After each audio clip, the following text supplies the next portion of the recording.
Hey guys, last week I came up with a concept, a short story for Halloween called The Lighthouse Killer. I liked the idea so much that I wanted to elaborate into something a bit longer with different episodes. I also wanted to set the story in the town I was born, Boston, Massachusetts. I thought the scenery went so well with the story, and I wanted to set it in the 90s, or started it off that way. This story consists of bullying, covering things up, secrets, and of course, revenge. And what horror story wouldn't be complete without a twist? So here it goes. The Lighthouse Killer, Episode 1, The 90s in Rockport.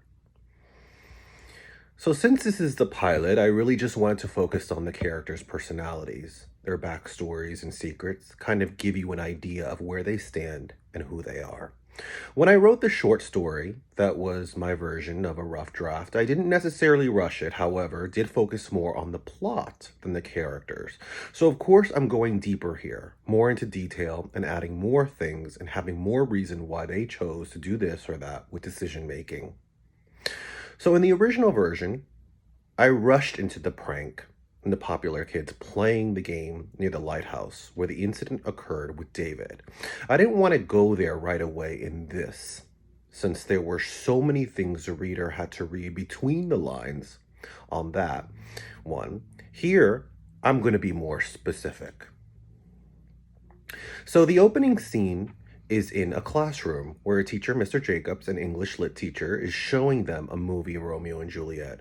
It was so important to show even the smallest of details in this, and even though you, the audience, reader, or listener, may not know why right away, just keep waiting. I wanted the suspense to build up naturally. So, in the classroom, when the teacher is discussing the assignment and how he wants the students to compare and contrast the film with the book, this is the chance where I show who the characters are. So, first, there's Brian. He's on the football team, a jock, a class clown, and from the explanation he gave to the teacher on the film, very sarcastic. There's his girlfriend, Emily, that has a hate and love relationship with him, but sticks by his decisions in the end. There's Dean. Eventually, he's going to be our main focus, our main character. In the original version, I didn't include him right away, but I felt like for him to interact with the different social circles in the school gave you more of a hint of the secret he's keeping locked away.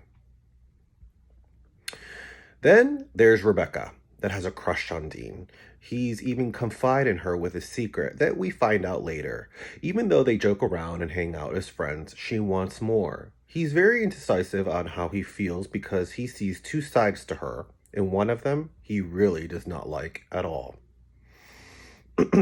Then there's David, who sits in the front of the class, the smart, openly gay kid that keeps to himself. And there have been times where Brian and the two girls have picked on him.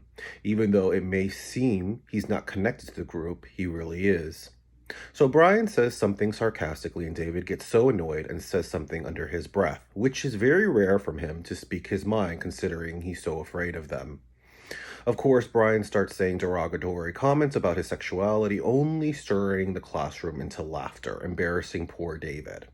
Dean tells his friend to leave him alone. This has a lot to do with the secret he told Rebecca, which is Dean had a gay older brother who died of AIDS. None of his friends know this because his parents wanted to keep it a secret, and since the town is so small and people talk, the family wanted to keep it between them. So even though Rebecca had an idea why he reacted this way, Brian and Emily were confused. The teacher said he didn't tolerate bullying and that he wanted the kids to stay after class for detention to punish them, but in the end, he really didn't do so.